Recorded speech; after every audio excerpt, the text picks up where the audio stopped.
Welcome to another episode of The Brand Called You, a podcast and podcast show that brings you leadership lessons, knowledge, experience, and wisdom from hundreds of successful individuals from around the world. I am your host, Ashutosh Garg, and today I have with me a very, very senior and accomplished coach, Mr. Manish Advani from India. Manish, welcome to the show. Thank you so much, Mr. Garg, for having me on this show. Thank you. Manish is the founder and CEO of MIMO Potentio. MIMO Potentio. He's worked in several countries with various multinational corporations. He's trained and coached several leaders in multiple companies, and he has just told me he's been appointed an advisor in E2E hiring. Congratulations on that. Thank you. Thank you so much for that. So Manish, before starting about MIMO and coaching, why are you known as the coconut man of India? Well, that's a very interesting question. I think this is one of the first questions I'm usually asked in many different forums. Right. So there are actually three reasons or three initiatives of mine because of which I'm known as the coconut man of India. Mm-hmm. So the first initiative which I embarked was the cocoa planting initiative, in which I was actually promoting the concept of planting plants in coconut shells, which are discarded. Mm-hmm. And these are the tender coconut shells, which at times, when they are discarded, they're on the roadside. At times they end up in gutter, they clog gutters, and in monsoons we experience waterlogging. Mm-hmm. So there was a larger purpose behind this initiative. And we have heard, right, empty vessels make more noise. Correct. Similarly, empty coconuts also make more noise. They impact the lives of CMDs, through chikungunya, malaria, and dengue. Right.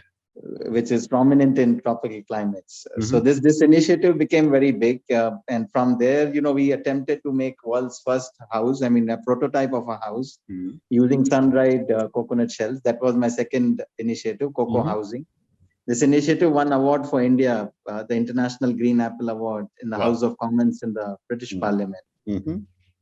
And the third thing which I do in this area is cocoa planting. So I engage participants in artwork on coconut shells. So every coconut has three sides. So one side, we give them a problem statement where they showcase the problem. This is how the problem looks like. On the second side of coconut shell, they showcase the process using which they will address the problem. And on the third side, they showcase the solution. Wow. So with this, what we are trying to do is, we're trying to help them visualize better and showcase the things using a simple coconut through an artwork. And the story behind it. Amazing. So simplifying life in a way. So that's my third initiative. So these three initiatives kind of helped me or played a role in being the recipient of the title, the Coconut Man of India. Wonderful. How interesting. I would never have thought one could do so many different things with discarded coconut,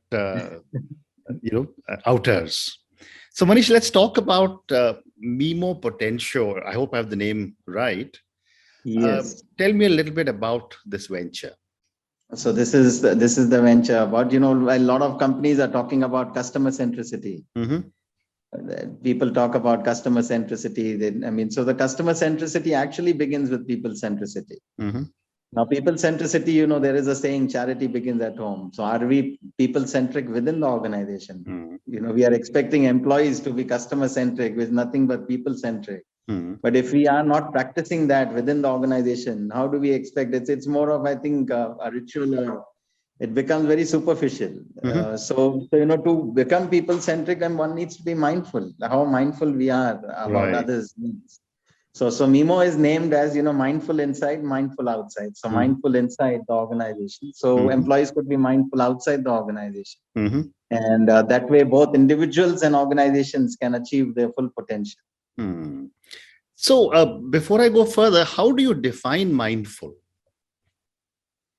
So define mindfulness, one is mindful about our thoughts, actions, and words. So it's going more, internalizing our, do we actually even question sometimes, every time when we do or speak something to someone, do we question ourselves whether I did the right thing or the wrong thing? Do we even think about it? Was I mindful or not? Was I sensitive? So it is got more to do with internalization.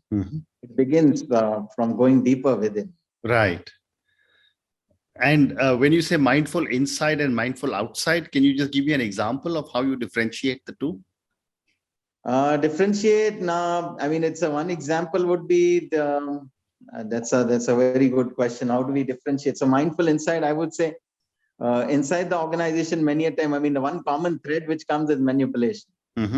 Many a times, unfortunately, I mean, one example within the organization would be the near expiry product. A company, one of the organizations had a near expiry product. And they were wondering now, what should we do with this? I mean, they said, now let's offer this, to all our employees at 40% discount.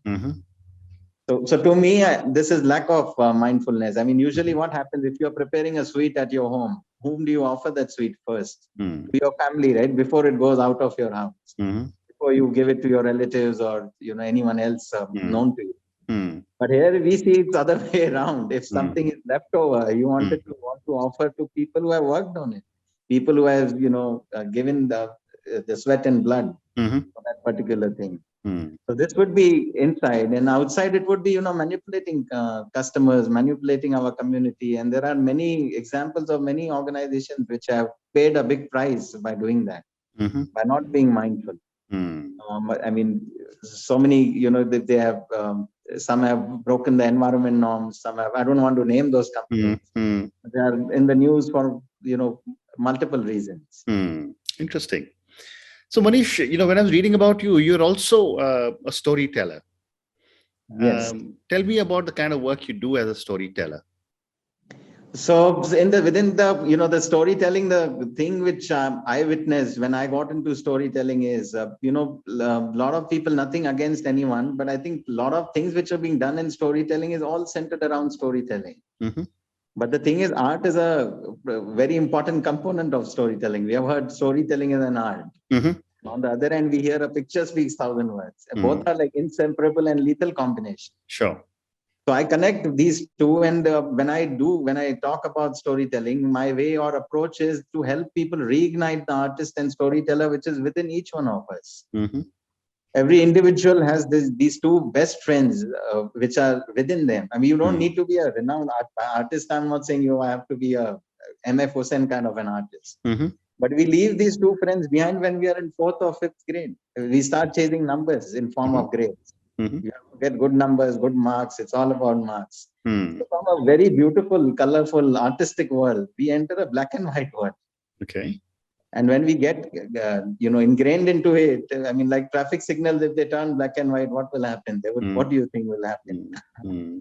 If all the traffic lights across the world are black and white, there are no colors. So tell me, what kind of work do you do, or how do you support this activity of storytelling?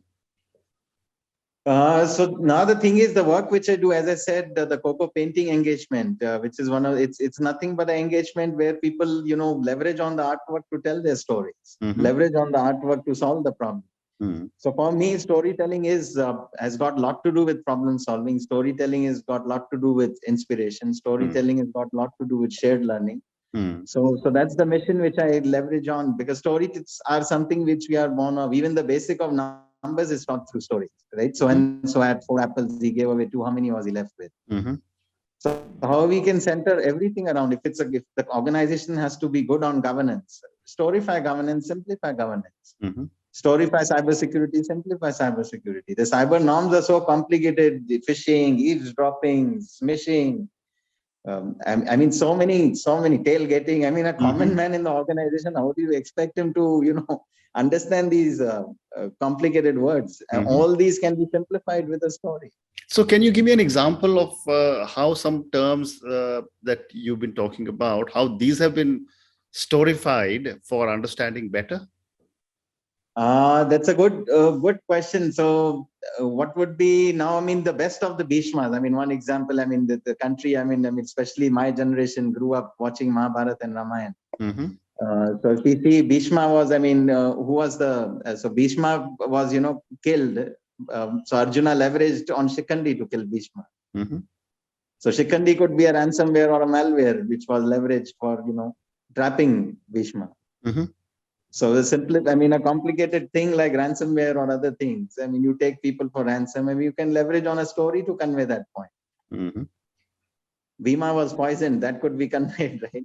Ah. So many a times people social engineer. So Duryodhan social engineered with Bhima, saying that, oh wow, you have a sweet rice. So in the common world, people get best of the offers, 90% off. They click the link and the whole company sings.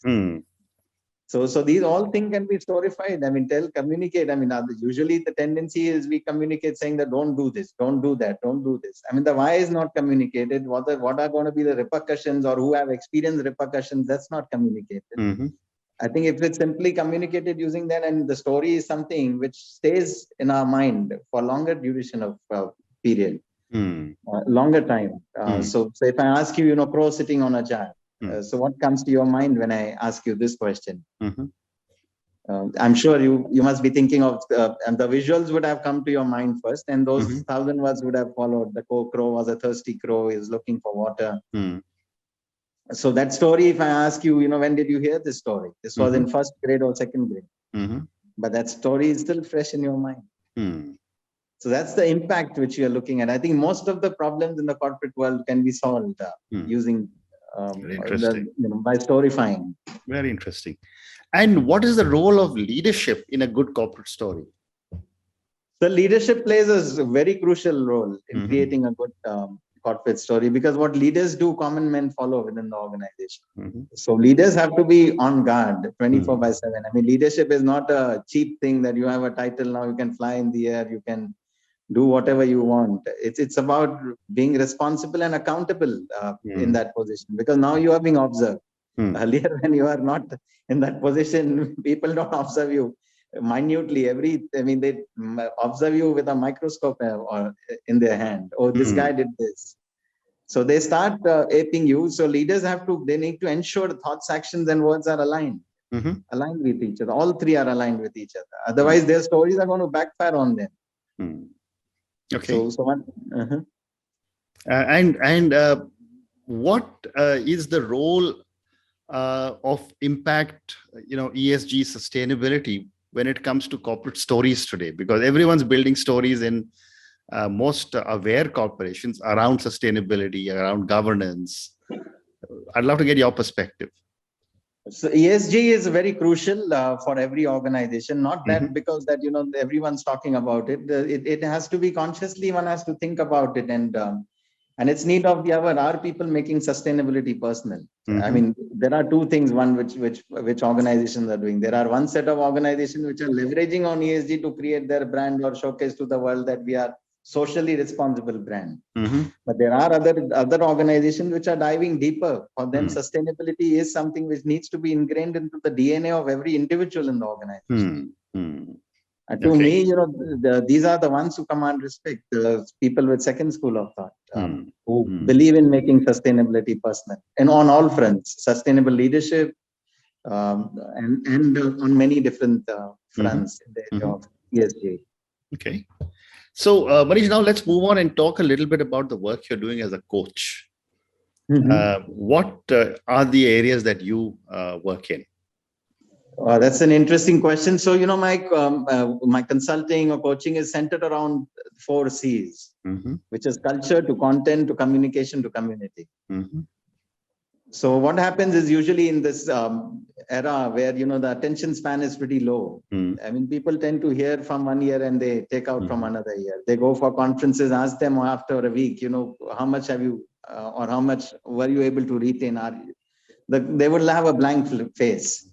So what we do is the cultural intervention which we have, the interactions we have with people, we generate a lot of content from the participants who participate in the programs. And that content is repackaged, because I cannot share that content in the raw form. That's repackaged in the communication stage to create a community spirit within the organization. We say together everyone wins, right? Team. Together everyone achieves more, or everyone wins. So the team spirit comes with the community spirit, that we all need each other. Right. We all are diverse, but we need to be inclusive so that we can achieve something big together. Leaving our egos aside and leveraging on each other's strengths rather than harping on each other's weakness. So that's my mission is to, or whenever I work with any client, to see how we can create a collaborative spirit using the 4C model, a community spirit. Understand. And my next question is about the millennials and the Gen Zs who are now entering positions of leadership in most large organizations. How are workplaces becoming millennial ready? So, I mean, there are multiple organizations doing multiple things. There is the couple of organizations which are taking the lead in reverse mentoring, which is a big thing. Salute to them that they have taken this, because it's the most difficult thing for somebody who's been in a top position to learn from a new kid on the block. So this is I think a revolutionary change which I'm seeing in some organizations, reverse mentoring, and where leaders are open to learning from the kids who are coming with immense amount of knowledge thanks to the gadgets, which are kind of enriching people depending on how much enrichment they take. So that's one thing. Second is, I mean, there are a lot of promotions happening on merit versus tenure. That's a big change which I'm seeing, and that's good. Although, there are some places where I experience some organizations that, people who have been in the system for 10 years or 15 years and they've become complacent, they are being shaken up by having a young guy leading them. So there are two things which can happen. One is that they will wake up and they will evolve and get out of comfort zone. Second is they might quit or get into depression or kind of an insecure zone that I might lose my job. But I think either way, whatever it is, I think it's from an organization perspective, I think it's good for the organization, because in the current age of where, disruptions are taking place left, right, and center, this is need of the hour. So if they don't perform, if they don't have a learning culture or a growth culture, company might perish at any moment. Okay. And a lot of these young individuals may also bring some of their own vulnerabilities. Yes. How do organizations handle those? So they need to speak their language. Now, thing is, I mean, the order, chain of command, discipline, the old British way of doing things is not going to work. You need to, kind of engage, I mean, speak their language and create a system. I mean, in one of the organizations where I worked, where, millennials were part of my team, there was a big age gap between me and them. So I created something called burnt and learned. So there are few things I knew that they're going to burn their hands. Because it's not going to, but if I tell them, then these guys will not kind of, oppose me in this thing. Maybe look, this guy is, he only kind of, poses his thoughts on us, imposes his thoughts on us. But then you give them room for burning so that they learn, then you smile and tell them, like, this is the way you can. And then they appreciate you more, that, you actually gave them, you didn't interfere, or you didn't give them the liberty. So the millennials actually want a free hand. And if we give them, provided, I mean, those burnt, I mean, don't come at a huge cost. Very interesting. Very interesting. So now let me move to the last segment of our conversation. I have a few questions for you. Based on an amazing life that you've had so far, Manish, what would you say are 3 key milestones or pivot points? Well, I mean, the 3 game-changing points in my life. One was like, studying in the United States of America. See, I came from a humble background. My father passed away when I was only a few years old. And we've kind of experienced homelessness for a certain period of time. From, at that point of time to going to a level where I could get an opportunity to study was at the milestone, which I feel it was one of the biggest milestones in my life in the teenage period of my life, which actually opened the windows to the world and so much exposure and so many different new ways. So that would be the first one. Second was working for Microsoft.